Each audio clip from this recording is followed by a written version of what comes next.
आप इस बात की परवाह बिल्कुल मत कीजिए कि कौन क्या कहता है, क्योंकि आपके घर का खर्चा आपको चलाना है। कुछ तो लोग कहेंगे, लोगों का काम है कहना। नमस्कार, सुस्वागतम, वेलकम, अभिनंदन। मैं हूं आपके साथ आपकी अपनी होस्ट दोस्त डॉक्टर वायरा की। आपका स्वागत अभिनंदन करती हूं आपके, मेरे और माता रानी के इस खूबसूरत से YouTube चैनल पर। आज हम आपसे 20 फरवरी की बात करेंगे, और क्या बात करेंगे 20 फरवरी की आपको जरूर बताते हैं, लेकिन हमेशा की तरह कार्यक्रम की शुरुआत बिलीव इन कर्मा।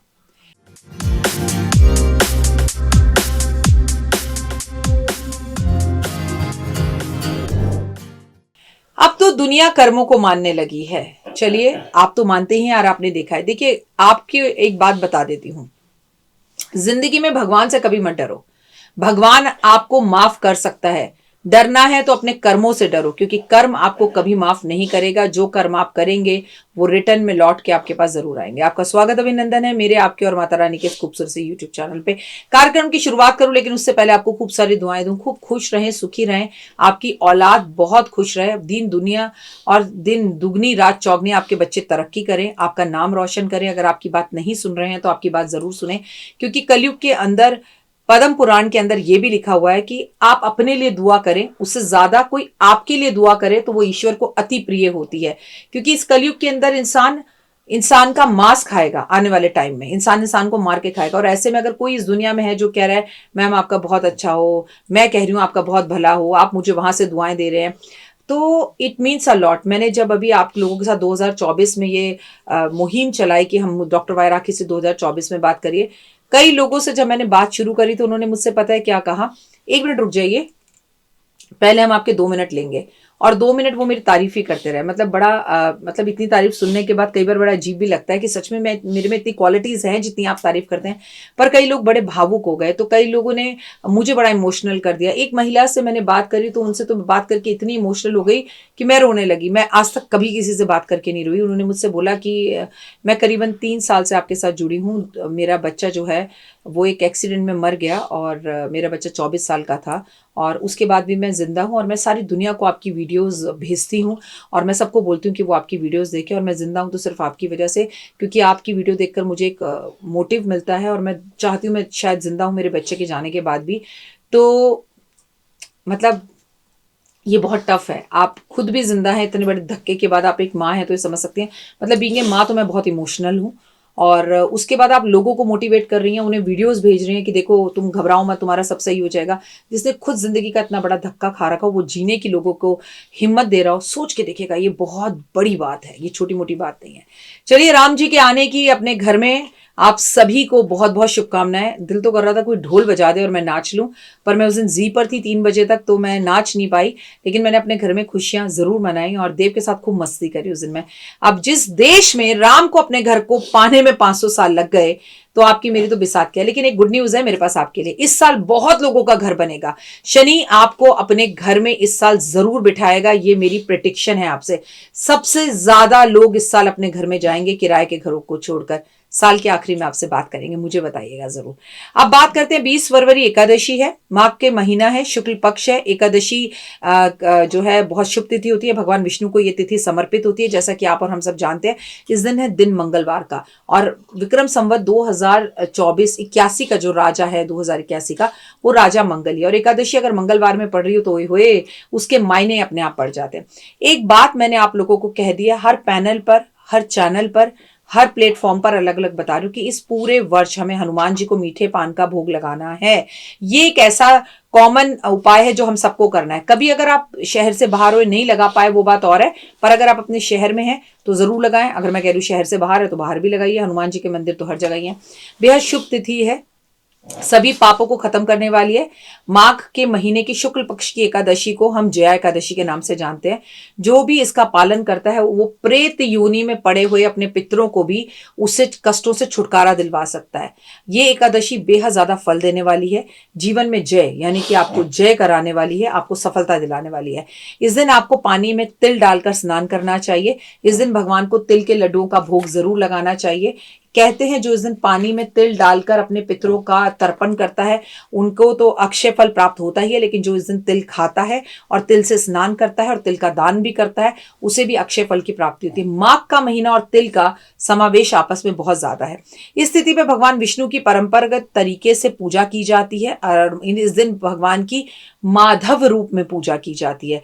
तो आप इस दिन भगवान की जब पूजा करें तो उन्हें विष्णु कहकर या राम कहकर या कृष्ण कहकर नहीं पुकारेंगी। इस दिन आप भगवान की जब पूजा करेंगी 20 फरवरी मंगलवार वाले दिन, तो आप इस दिन भगवान को माधव कहकर पुकारेंगी। माधव, माधव बेहद खूबसूरत नाम है। और मैं आपको बता दूं कि अर्जुन कृष्ण जी के सबसे प्रिय थे और अर्जुन कृष्ण को हमेशा माधव ही कहकर पुकारते थे।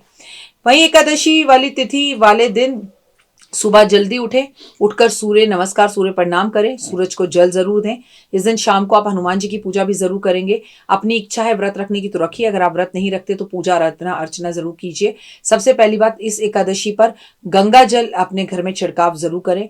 ऐसे में अनजाने अनजाने में आपसे किसी तरह के पाप दोष हैं वो खत्म हो जाए। इस एकादशी पर तिल जरूर खाएं। भगवान विष्णु को भी तिल का भोग जरूर लगाएं। भगवान विष्णु का गंगा जल डालकर शंख में उनका अभिषेक करें, उन्हें गंगा जल से स्नान कराएं।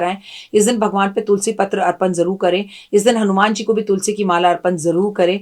माघ के महीने में भगवान विष्णु और सूर्य की पूजा एकादशी वाले दिन जरूर करें। और ऐसा माना जाता है कि इस महीने को भगवान सूर्य की उपासना और कृष्ण की उपासना या विष्णु की उपासना करने से बहुत फल मिलता है।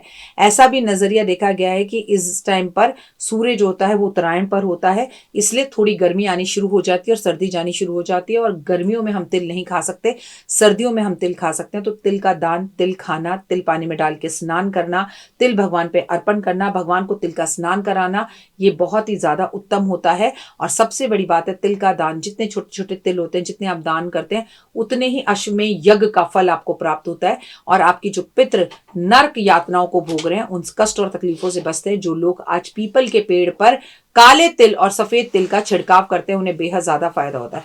माघ के महीने में भगवान विष्णु की पूजा विधि विधान से करनी चाहिए, इससे अच्छे कर्म होते हैं और अच्छी सीख मिलती है। भगवान कृष्ण की माधव रूप में इस दिन पूजा की जाती है, इसलिए जया एकादशी का बेहद ही ज्यादा महत्व है। आपको इस दिन शालिग्राम की पूजा जरूर करनी चाहिए, क्योंकि आपको पता है सर्दियां थी, आपके घर के पास तुलसी सूख गई होगी। आज सारी तुलसी की सूखी हुई लकड़ियां इकट्ठी कर कर अगर आप ओम नमो भगवते वासुदेवा का जाप करें हवन सामग्री के साथ स्वाहा, तो आपको इसका फल बहुत ज्यादा मिलता है। पीपल के पेड़ पर भगवान विष्णु का वास होता है, इसलिए आज पीपल के पेड़ पर एक लोटा जल, उसमें थोड़े से सफेद तिल काले तिल मिलाकर आज आप पीपल के पेड़ पर जल जरूर दें।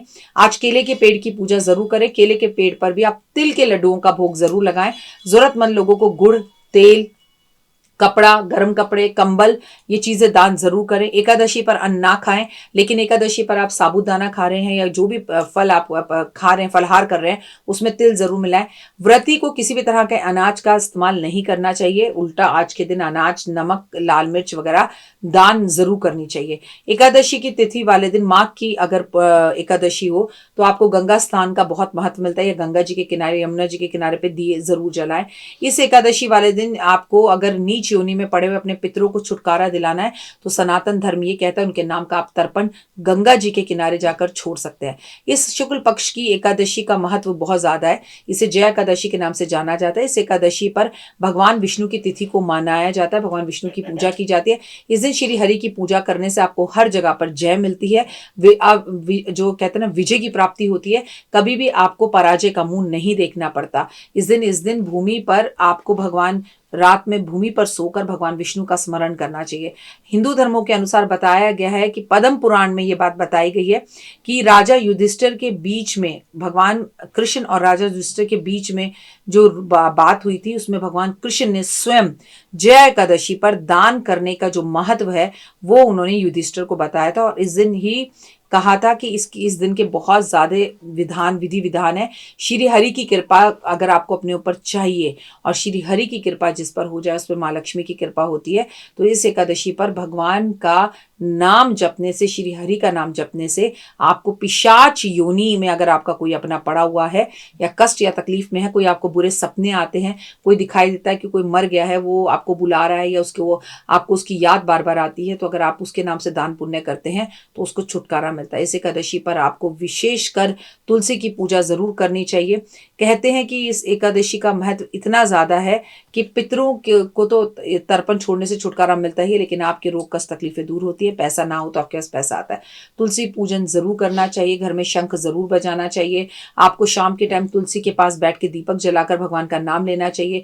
भगवान की मूर्तियों पर पीले फूल अर्पण जरूर करने चाहिए। इन सब चीजों से आपको अत्यधिक फल की प्राप्ति होती है। तो ये कुछ उपाय हैं जो आप जरूर करें और अपने जीवन में बदलाव लाएं। एकादशी की तिथि पे चावल ना खाएं और एकदम धैर्य मन शांत कर चित्त से भगवान का स्मरण करें। और मैं कहूंगी इस दिन आपको गीता का पाठ भी जरूर करना चाहिए।